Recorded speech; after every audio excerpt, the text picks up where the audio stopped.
Assalamualaikum warahmatullahi wabarakatuh. Perkenalkan, nama saya Nur Hidayah dari Prodi Sosiologi dengan NIM 22103035. Kali ini saya akan membahas mengenai tokoh sosiologi klasik, yaitu Émile Durkheim.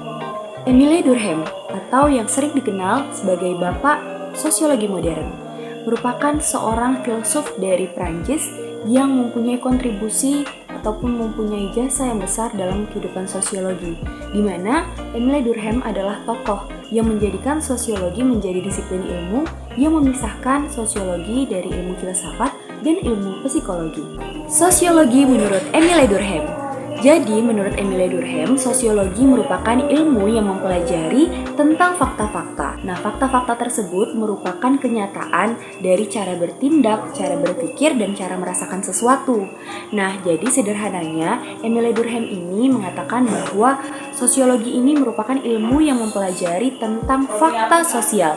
Fakta sosial ini tentunya berbeda dengan fakta individual. David Émile Durkheim, atau yang lebih dikenal sebagai Émile Durkheim, merupakan seorang filsuf yang lahir di Epinal, Prancis pada tanggal 15 April 1858. Durkheim lahir di tengah-tengah keluarga Yahudi yang taat. Ayahnya, kakeknya, dan buyutnya merupakan seorang rabi atau pendeta Yahudi. Durkheim diharapkan menjadi penerus dari keluarga mereka. Nah, namun ternyata pada masa kecil, Durkheim malah keluar dari sekolah rabi atau sekolah pendeta dan memilih menjadi agnostik dan tidak ingin diindoktrinasi oleh suatu agama.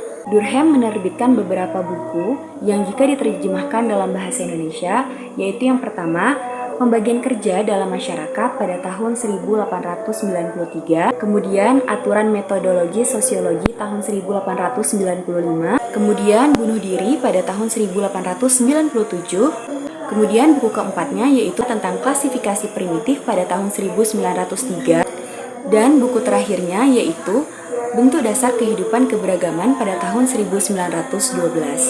Dalam karirnya, Durkheim mengeluarkan beberapa teori. Yang pertama yaitu adalah teori fakta sosial.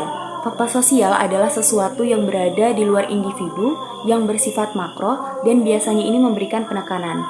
Jadi fakta sosial ini biasa bersifat menekan ataupun bersifat memaksa. Nah, teori fakta sosial ini merupakan cara pandang seseorang dalam melakukan tindakan sosial melalui proses berpikir yang didasarkan pada sikap koersif dalam kehidupan masyarakat. Nah, fakta sosial ini ada dua. Yang pertama yaitu adalah fakta sosial material. Nah, fakta sosial material ini dia lebih fokus pada kajian mengenai masalah hukum dan birokrasi. Nah, tentu fakta sosial ini mampu dianalisa dan bersifat empiris sehingga riset mengenai fakta sosial material ini lebih dapat dilakukan. Nah, yang kedua yaitu adalah fakta sosial non-material. Nah, jadi fakta sosial non-material ini dia menjadi kebudayaan dan peranata sosial. Nah, non-material ini dia memiliki arti bahwa fakta sosial itu bersifat abstraktif. Nah, seperti pendapatnya seorang autorium serta egoisme.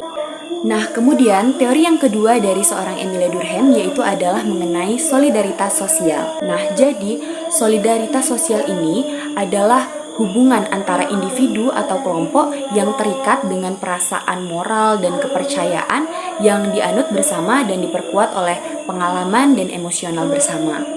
Nah, solidaritas sosial ini ada beberapa jenis. Yang pertama yaitu adalah mekanik.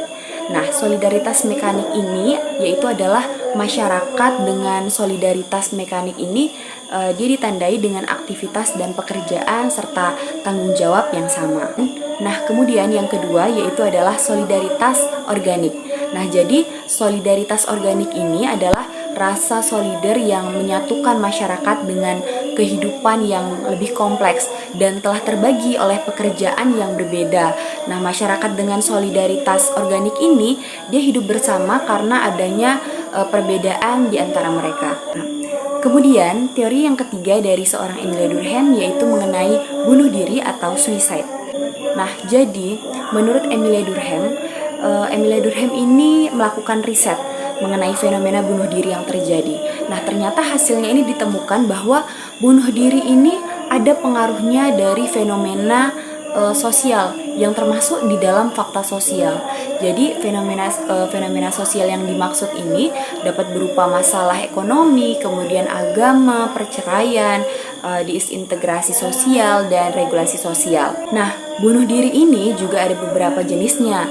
Yang pertama yaitu adalah bunuh diri egoistik. Nah, bunuh diri egoistik ini adalah karena dia merasa kepentingan sendiri lebih besar daripada kepentingan kesatuan sosialnya. Nah, contoh dari bunuh diri egoistik ini yaitu adalah ketika seseorang melakukan bunuh diri karena dia merasa kurang perhatian dari lingkungan sekitarnya, baik dari orang tuanya, dari teman, maupun dari masyarakat. Yang kedua yaitu adalah bunuh diri anomi. Nah, bunuh diri anomi ini adalah bunuh diri yang dilakukan oleh seseorang akibat situasi atau anomi ini sering kita sebut sebagai tanpa aturan. Jadi dia tuh kehilangan arah dalam kehidupan sosialnya. Contoh dari bunuh diri anomi ini adalah ketika ada seorang narapidana yang memutuskan untuk bunuh diri karena dia merasa mendapatkan tekanan di dalam penjara. Kemudian yang ketiga yaitu bunuh diri altruistik.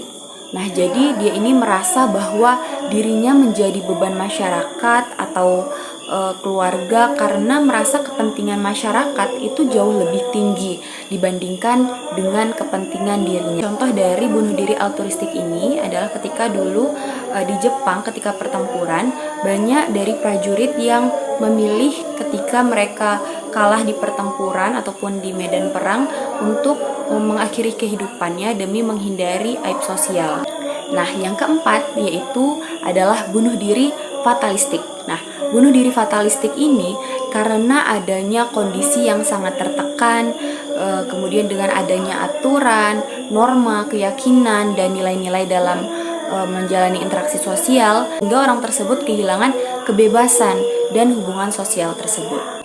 Nah, contoh dari bunuh diri fatalistik ini yaitu adalah ketika seorang budak yang memutuskan untuk bunuh diri daripada dia harus hidup di bawah tekanan seorang majikan. Itu dia tadi teman-teman mengenai beberapa teori maupun gagasan dari seorang Émile Durkheim. Nah, semoga dari apa yang saya sampaikan tadi dapat menambah wawasan dari teman-teman semua. Akhir kata, saya mohon maaf apabila terdapat kesalahan. Saya akhiri dengan wabillahi taufiq wal hidayah. Wassalamualaikum warahmatullahi wabarakatuh.